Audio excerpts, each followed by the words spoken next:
मैं उस सबमरीन हैंगॉक के सामने मौजूद हूँ जिसने बड़ा ही एक इम्पोर्टेंट मिशन अकम्प्लिश किया था। वहाँ पर एक रेड बटन है जिसको प्रेस किया गया, टॉर्पीडोज लॉन्च करके जी दुश्मन की 2 वॉरशिप्स को डिस्ट्रॉय किया गया। अब मैं आपको लेकर आई हूँ पाकिस्तान नेवी की एक और बहुत ही इम्पोर्टेंट डायमेंशन की तरफ, which is the air dimension. आप मेरे पीछे देख रहे हैं एक एयरक्राफ्ट मौजूद है। ये एयरक्राफ्ट जो है इसका नाम है एटलांटिक, और ये एयरक्राफ्ट जो है पाकिस्तान नेवी के ज़ेरे इस्तेमाल रह चुका है।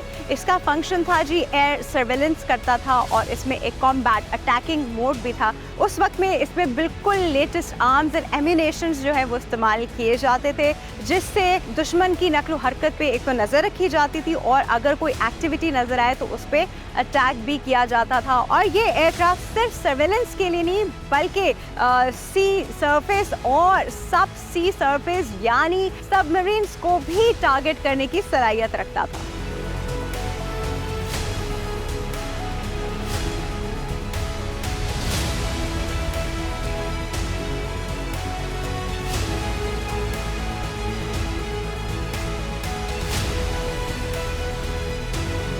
और जी मेरे साथ जो आप ये हेलीकॉप्टर देख रहे हैं इसका नाम है लिंक्स, और ये पाकिस्तान नेवी एविएशन का हिस्सा रह चुका है।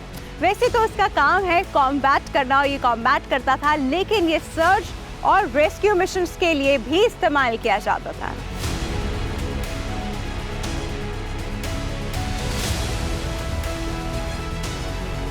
और जी अभी मैं जहां मौजूद हूं इस शिप का नाम है PNS मुजाहिद। इस शिप का बेसिक फंक्शन है माइन स्वीपिंग का। तो ये माइन स्वीपर है, और 1965 की और 1971 दोनों वॉर्स में इसने बड़ा नुमाया किरदार अदा किया है। और जी इस शिप को पाकिस्तान मैरीटाइम म्यूजियम में बड़े अच्छे तरीके से प्रिजर्व किया गया है।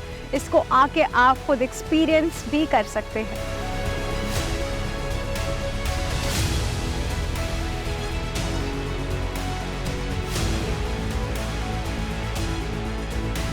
फाइनली मैं उस सबमरीन हैंगॉक के सामने मौजूद हूँ जिसने बड़ा ही एक इम्पोर्टेंट मिशन अकम्प्लिश किया था इन 1971 वॉर। इस हैंगॉक सबमरीन ने दुश्मन की एक वॉरशिप को जो है डिस्ट्रॉय किया था और एक को डैमेज किया था, और कम्प्लीटली सेफ एंड साउंड वापस आई थी। तो हमारे लिए बहुत बड़े एहसास की बात है कि हम आज उस सबमरीन को विजिट कर रहे हैं।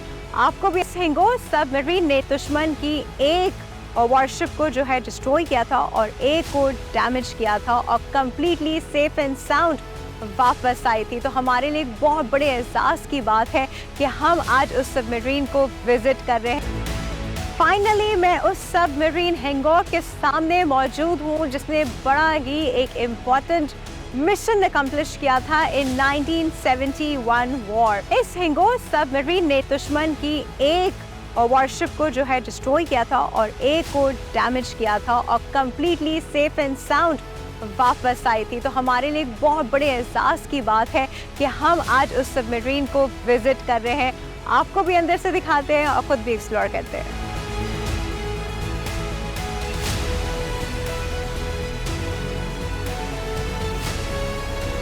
और जी इस वक्त मैं हैंगॉक सबमरीन के अंदर मौजूद हूँ, जो कि सबसी सरफेस डायमेंशन है। जब हम पाकिस्तान नेवी की बात करते हैं तो इस वक्त मैं मौजूद हूँ जी इनके इंजन रूम में, और ये बड़ा इंपॉर्टेंट रूम होता है। और भी बहुत सारे इंपॉर्टेंट रूम्स हैं जो मुझे आपको दिखाने हैं, स्पेशली द मिशन रूम। इस वक्त जहाँ मैं खड़ी हूँ मेरे सामने मेरे कैमरामैन हैं, उनकी बैक पे उनका एक रेस्टिंग क्रू का रेस्टिंग एरिया मौजूद है, जहाँ पे आधा क्रू रेस्ट करता था, आधा क्रू जो है वो ड्यूटी पे होता था। फिर वो जो ड्यूटी पे होता था वो रेस्ट करता था, तो ऑल्टरनेट इस तरह चलता था। अब हम आगे जाते हैं जी, मिशन रूम मुझे आपको दिखाना है, और वो मुझे आपको डेफिनेटली दिखाना है। Come along.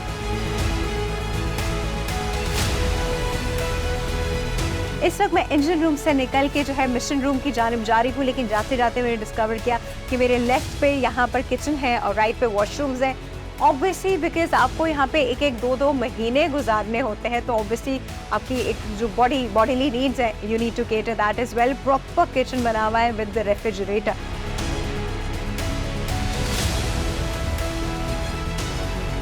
अब जी अगले हिस्से की जानिब बढ़ते हैं।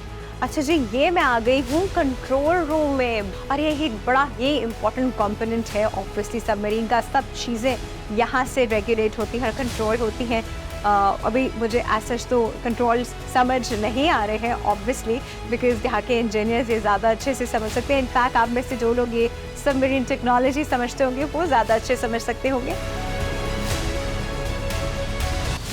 और जी मैं आगे बढ़ी हूँ तो मुझे ये स्टेयरकेस नज़र आया है। ये प्रॉबली एक एरिया है ऊपर जाने का या ऊपर से नीचे आने का, जब तक आप पानी में सबमर्ज ना हुए हुए हो।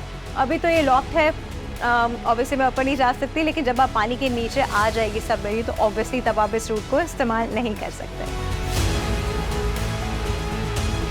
ऑलराइट जी, अब फाइनली मैं यहाँ के मिशन रूम में एंटर हुई हूँ। यहाँ पर जो है आप एक पेरिस्कोप देख रहे हैं और यहाँ पर कंट्रोल किया जाता है जी। बाहर देखा जाता है दुश्मन की वॉरशिप्स को, जो है यहाँ से नेविगेट किया जाता है। वहाँ आप एक चेयर देख रहे हैं, वो है जी सबमरीन के कैप्टन की चेयर। तो बड़ी इंपॉर्टेंट चेयर है। अगेन आगे बढ़ते हैं जी, आगे देखते हैं यहाँ पे और क्या क्या है।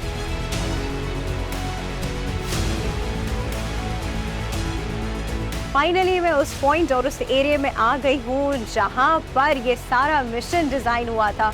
तो बाकायदा ये उन्हीं के हाथों का बना हुआ मैप जो है ये प्रिजर्व किया गया है। इसमें बाकायदा टाइमिंग के साथ मेंशन है कि 6:50 पे वहाँ पे आप देख रहे हैं हंगोर, उसने ये दुश्मन की 2 वॉरशिप्स जो है वो डिटेक्ट की थी कि यहाँ पर इतने डिस्टेंस पे ये वॉरशिप्स मौजूद है। वहाँ पर जब 6:50 PM के अराउंड में डिटेक्ट हुआ, उसके बाद जो है कैप्टन ने ऑर्डर किया कि अब आप टॉर्पीडो लॉन्च कर दें। टॉर्पीडो लॉन्च करने का बाकायदा वहाँ पर एक रेड बटन है जिसको प्रेस किया गया और तकरीबन 8 बजे के करीब वो टॉर्पीडोज लॉन्च करके जी दुश्मन की 2 वॉरशिप्स को डिस्ट्रॉय किया गया। तो जी ये वही तारीखी मैप है जिसमें पूरे टाइम एंड डिस्टेंस काउंट के साथ एक एक चीज़ मेंशन है।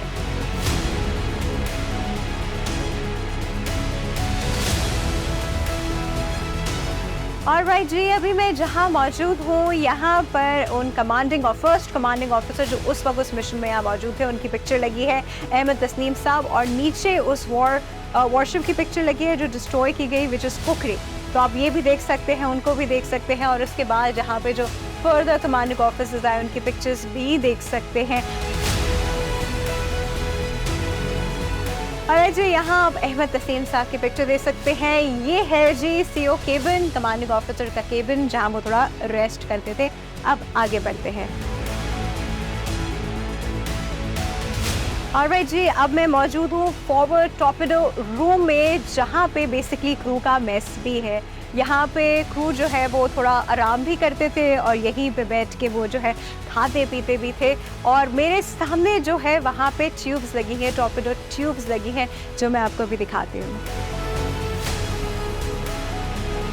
ऑलराइट जी, ये देख रहे हैं आप टॉर्पीडो ट्यूब्स, और इसमें टॉर्पीडो 1, 2 और 5 जो जब लॉन्च किए गए थे तो इससे दुश्मन की वॉरशिप्स जो है वो डिस्ट्रॉय और डैमेज हुई थी। तो ये वो एरिया है जहां से टॉर्पीडो लॉन्च किए गए थे।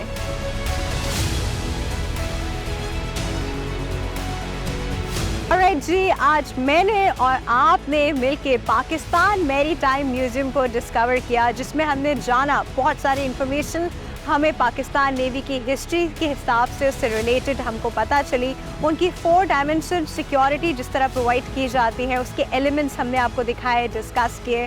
और मैं भी आपको दिखा रही हूँ, मेरे पीछे आप एक यहाँ पे मौजूद एक लाइट हाउस है, वो आप देख सकते हैं। उसकी बिल्डिंग भी आपको मेरे पीछे नज़र आ रही होगी। आप मेरे पीछे रिक्रिएशनल एक्टिविटीज़ देख रहे होंगे, जिसमें स्पेरिस व्हील है, पायरेट शिप है,